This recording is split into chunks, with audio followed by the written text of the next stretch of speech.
13 years, he tortured me.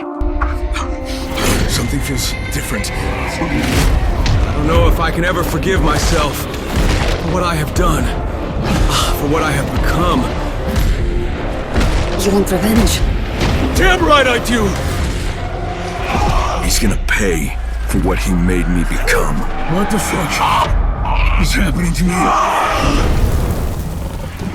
So I've been playing Dying Light the Beast early for 100 hours, and let me tell you, this is not the same Dying Light you remember. This one is more ambitious, it's scarier, and it's more brutal than anything Techland has ever done. And today I'm going to tell you some new things about the game and will also share my honest thoughts about it. Because listen, I genuinely enjoyed this game a lot. I mean, the gameplay, the new mechanics, the combat, the parkour, and that terrifying nighttime horror, all of that just clicks together to make this the perfect Dying Light experience. Plus, there's also a lot of things in the game that will fill in that nostalgia meter, and you will surely love those moments. But my friends, there are also these features and mechanics that makes the Beast stand out from its previous Dying Light games, and today you're going to learn everything about it. So buckle up and be ready, because this is Dying Light the Beast. Now, over my 100 hours of gameplay, I experienced the part of Old Town in Castor Woods, which actually you would love if you enjoy parkour. And the reason I say that is because everything you see here, every house, every little rooftop has literally been handmade. So the map feels like a perfect blend between Dying Light 1 Old Town and the countryside from the following DLC. I mean, the resemblance is uncanny and there's nothing wrong in that. In fact, it just works so well that I fell in love with this location. And mind you, Old Town is the only place that has this cluster of houses. Rest, the whole map is filled with forested area and some iconic locations and biomes. Plus, what really impressed me was the fact that they also added physics to objects in the environment. So let's say if I throw a grenade at a small tree, you can actually break the tree. Yes, that's a thing, and I randomly discovered it. In fact, another thing I randomly discovered was when you throw a Molotov or use flamethrower on the wall, a tree, or small plants, you, my friends, can actually burn them, and later you will also see some burn marks on that. So yeah, that is actually really cool. Same way, the doors of a van can be broken if you dropkick someone into air. In fact, even the glasses inside the houses, the paintings on the wall, and some furnitures can be broken. Plus, the overall physics when it comes to parkour has significantly improved, and now it's no longer floaty like Dying Light 2. I mean, you will notice this when you dropkick a zombie, because then you will fall instantly on the ground. Same way when you jump across doing far jump, you will actually fall quicker. Also, the best part is that you have infinite stamina during climbing, which actually allows you to climb huge buildings without taking a break or falling to the ground. And I know a lot of us has complained about the ragdoll physics in Dying Light 2. I mean, it was rough. And also the fact that Beast was originally supposed to be a DLC for this game, a lot of people have concerns that the bad things from Dying Light 2 will pass on to Dying Light the Beast. But my friends, in reality, that is not true. The ragdoll physics in Dying Light the Beast has seriously been improved. Like during my playthrough, I actually tested this by going to an edge of a roof where the zombies as usual followed me. And because the first zombie would stop at the edge, the others coming from behind would slightly push them, causing all of them to fall to the ground. In fact, if you make a zombie follow you at the edge, most of the times they will just fall because of being in momentum. Plus, if you jump on top of a zombie, the zombie would collapse because of your weight, just like how it works in Dying Light 1. Now, the same way if you push a zombie, it will actually cause the other zombies to tremble. But my friends, here is the best part. The flashlight inertia that was missing in Dying Light 2 has actually been added in Dying Light the Beast, and here you can actually see it in action. Then the water physics in the Beast has also been improved. So now if you throw a grenade in the water, then you will actually see the water splash like this. Whereas if you compare this to Dying Light 2, the water actually never splashed. Similarly, if you throw a zombie in the water, the zombie would actually react to the resistance of the water so well. I mean, just look at the way they fall. Also, unlike Dying Light 1 and Dying Light 2, the zombies, if thrown in a shallow water, don't actually die. I mean, even though they're completely submerged in the water, they still come out of it, which is so awesome. But hey, a reminder, in deep water, they will still die.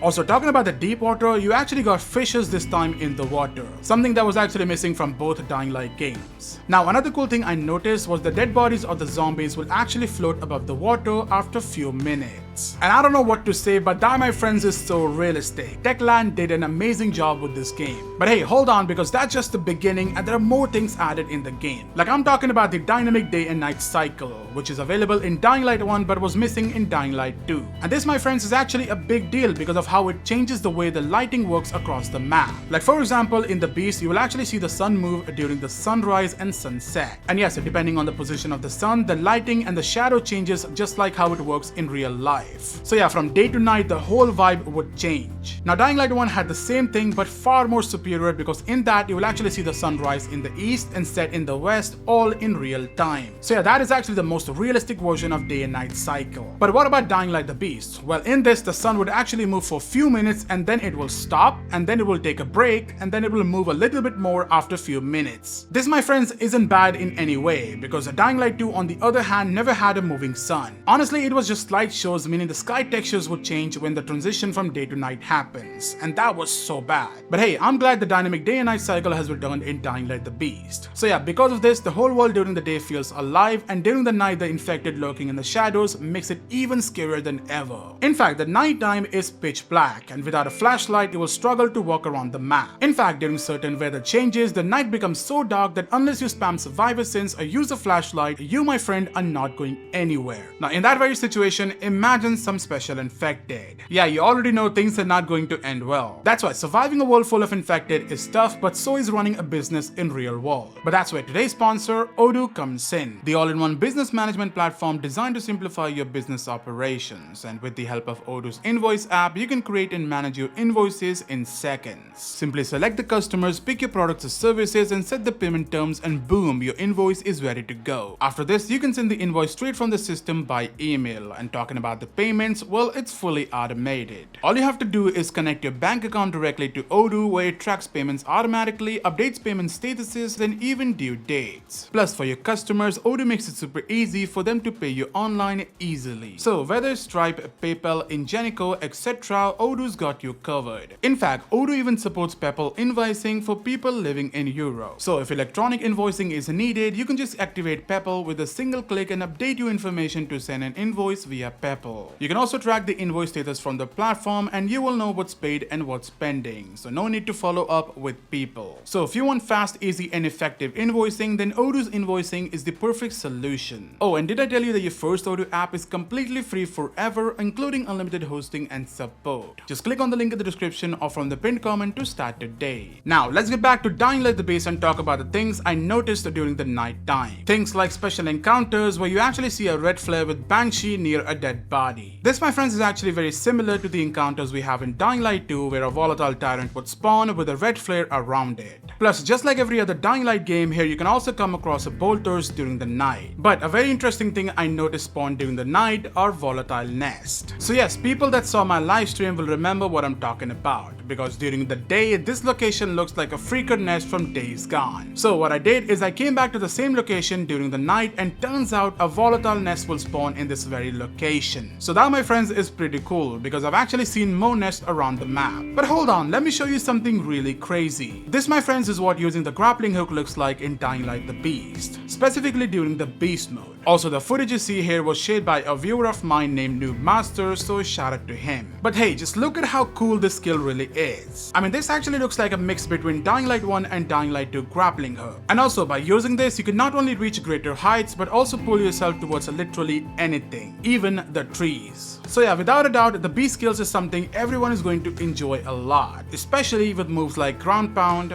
and heavy lift that allows you to pick nearby highlighted objects and then throw it at your enemy, dealing damage and sometimes even stunning them in the process. But hey, do you know what's the best part about the Beast mode? Well, for me, it's easily the finishers, and I'm not talking about the finishers done on the regular infected. I mean, even though they're so brutal and fun, the best types of finisher that I have seen can be done on the special infected. Like, here's how the finisher would look on the goon.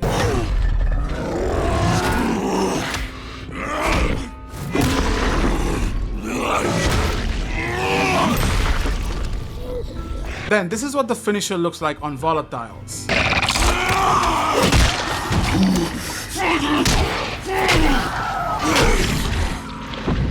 After this, here's my favorite finisher that you can do on Banshee.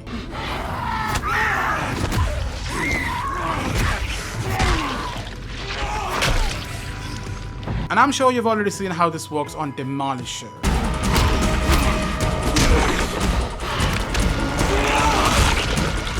Now, being honest, the gore in this game is not a joke. It's just very gory and very brutal. So much so that I cannot even show half the things in this video. But just to give you an idea, if you push a zombie towards an edge, he will actually fall and hit the edge so hard that his head will actually be separated. And also, depending on where you hit the zombie or with what you hit the zombie, the wounds will always be different. Like for example, in this case, when I hit a zombie on the side of his belly, a wound was instantly visible. So then I hit him again on the chest and another wound appeared. After that, I simply took away one of his legs and then he started crawling at me. So I finished him off by taking his other leg too. Also, another thing to note is that every time you finish a zombie, the blood actually spills on Crane and his hands, outfits and even face gets covered with blood. So yeah, with all honesty, this is a really cool detail, so props to Techland for adding this. Now, if you want to learn more about the gore, then expect a dedicated video on that. I actually cannot show you more here because then the video will be, you know what I mean. Now, I know I'm saying so much good about this game, and being honest, I have more good things to say about the game. But before we proceed, there are actually a few things I do not like about this game, so let me talk about that first. The first and the most annoying things are the biters, and I say that because the amount of times you get grabbed is just insane. I mean, you can't even do parkour properly because if you walk past a zombie, you will be grabbed.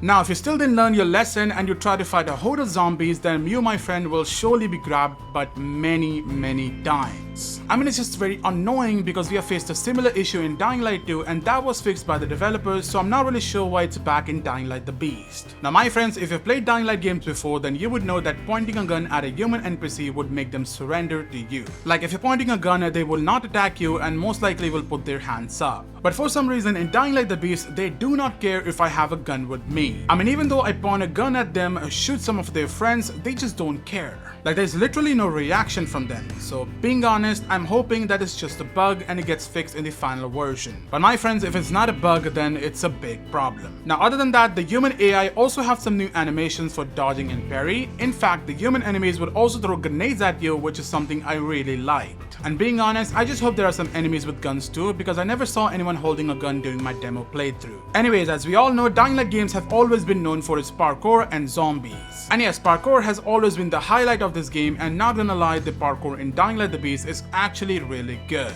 I mean, it's well balanced with the skills like wall run, high jump, parry, and a lot of other skills unlocked by default. In fact, there is a separate skill tree to unlock additional moves, which basically consist of the same skills from Dying Light 2. But the main issue here is that whenever you reach a higher level in game, your parkour movement should be smoother and faster. I mean, that's how it's been in Dying Light 1 and Dying Light 2. But in Dying Light the Beast, it almost remains the same. Like, the only thing you get is after boost, dash, and active landing that lets you keep your momentum while doing parkour. So what's crazy is that there's actually no skill to make the parkour faster. Instead, there are actually some animations in the game that actually kills the momentum. Like, for example, while doing parkour, if you grab a ledge to climb up, then my friend, all your momentum just goes away. And yes, it just becomes super slow again. So I'm not gonna lie, I really hope that animation is changed and hopefully we get some skills to make the parkour faster. Now, other than some minor technical glitches, I honestly have no complaints regarding the game. The Beast, in my opinion, is almost perfect. But hey, that opinion can always change after I'm done playing the full game. But still, that's a conversation for tomorrow. Now, I just want to tell you some more cool things about the game. Like, for example, in Dying Light the Beast, you actually have new models for every zombie. So I'm sure in every other gameplay, you've already seen the virals and the normal biters look completely different from what they looked in Dying Light 1 and Dying Light 2. But then we also have some special infected that have completely been changed. So you've got howlers that now look like a mental asylum patient that wear these restraints. Plus, these howlers can be found inside the dark zones and sometimes outside near the forest area. And yes, as you guessed, their job is basically the same: scream and attract more zombies. Then my friends, we also have a new model for Banshee who now looks like this. And yes, basically her attacks are same like the ones in Dying Light 2. Then my friends, we also have Spitters who now look like this. And being honest, they actually look way more better here, plus even the attacks are now different. Then we also have Volatiles that are very familiar yet different. I mean, their skins are of different color and even their designs are slightly changed. And just like Dying Light 1, here by default the Volatile will start a chase. Now, I would have given you a closer look at the Demolishers and Chimeras, but sadly there were none in our demo build. But my friends, what we had in our build were some really interesting weapons, and I want to show you some of my favorite ones. Starting with this rifle, which is honestly my favorite ranged weapon. I mean, the recoil, the sound, the scope, all of that is just perfect. Then my friends, we have a grenade launcher with different types of ammo. We've got an explosive ammo.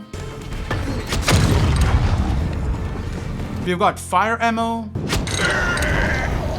We've got shock ammo. We've also got freezing ammo. And finally, we have a UV ammo that basically acts like a UV flare. Now the next weapon we have is called Flamethrower, which does exactly what the name says. Then we have a saw launcher that I was surprised to see here, but it's actually the Razor Cannon launcher from Dying Light 2. So it's actually a fun weapon, but I hope the saw can ricochet off wall just like Dead Island 2. Anyways, after this we have an SMG, a pistol, a bow, and you can also find these pitchforks around the map that actually acts like a spear. Now just like every other Dying Light game, we also have throwables in this game. Like we've got gas grenades that actually incapacitates human, and even though I was using this on zombies, it kinda worked. Then we have a pipe bomb that now has a digital timer on it. Then we have grenades, Molotovs, elemental throwing knives, and my favorite one out of all is actually the stun grenade. So yeah, we've actually got some cool looking knives, unique swords, pickaxe, knuckle dusters, batons, hammer, axes, and everything that we have seen previously in Dying Light game. So yeah, all of these weapons can be used to fight the infected or humans around the world. But if you prefer to fight with just your fist, then you can do that. In fact, one of my favorite moves to kill a zombie was to slide so the zombies can take a fall. After this, you can quickly get up and actually do a head stomp on the zombie. Plus, this head stomp is actually more similar to Dying Light 1, because in Dying Light 2, Aiden would simply be jumping on a zombie. Anyways, there's actually another cool skill called Charged Kick that I found myself using a lot. And you know, as the name says, you can actually charge your kicks and then release it to do more damage and push the enemies further away. Oh, and I almost forgot to mention about a feature that's actually in the game, but it was not available in the demo. So basically, you'll be able to see your watch whenever you want on command. Yes, there's actually a key binding for that, which allows you to check your watch whenever you want. Same way, we actually have a vehicle in the game that's basically available in certain locations on the map. It's like they have a spawn point, and no, it's not like the buggy from the following DLC. The vehicle here cannot be upgraded, and no, you cannot recall it. Basically, you will have to go around the map and look for these vehicles, and once you find one, you can refuel it, and then you can just get in and drive around. By the way, just in case you guys are wondering, the fuel can be found by searching the abandoned cars or jerry cans. Now, I really want to let you guys know that the vehicle surprisingly has a really good handling. It's actually better than the buggy. In fact, it's actually 4-seater, and except the driver, everyone else can lean out and shoot the zombies. So I'm telling you, 4 people in this vehicle, that experience is going to be insane. Plus, the vehicle comes with a built-in UV light, and yes, you can switch between the first and the third person while driving the vehicle. Now, honestly, I don't know what else I can tell you to convince you to get this game. Maybe the fact that you can now find weapon blueprints around the world. Some of these blueprints can actually be found near the mission areas, and some will be hidden near some traps under the tunnels in some random location, like how it used to be in Dying Light 1. Then you can now repair your weapons on the go just like Dying Light 1, but it currently doesn't have a repair animation. Then the camouflage skill is also returning, that allows you to blend in with the zombies so they don't attack you until the effects goes away or when you hit a zombie. Then compared to Dying Light 2, the viral chase has also been improved, meaning the zombies here would do proper parkour when chasing you. Like in one example, I actually saw Hazmat climb the pole just so he can reach to me. Then instead of having a craft master, you now have a simple trader, and actually a craft table that you can use to craft weapons. Basically, this table allows you to craft anything for which you have a blueprint. Plus, if you want, you can also enhance your weapons. Like if I'm level 10 and my weapon is a level 5, I can enhance my weapons to make it level 10, and yes, this increases the damage and other stats too. Same way, we have got some weapon mods, gear armor, which is exactly the same as Dying Light 2, plus they also implemented those quality of life changes that was done in Dying Light 2. I'm talking about the transmog system that allows you to wear any armor and apply any different skin on it. In fact, if the armor is strong but it looks bad, I can wear the armor but still make it invisible using the same method. Then you also have loadouts to keep different versions of the inventory. Plus the music is just legendary. You can never go wrong in terms of music when it comes to a Dying Light game. I mean, Pawel's music in Dying Light 1 is iconic and always stays in my heart. I mean, you can listen to Pawel's music and you will chill while vibing to it. But when you listen to Oliver's music, you will actually feel like you can jump from a skyscraper and land on a bag of rusty knives. So yeah, that's the difference, but hey,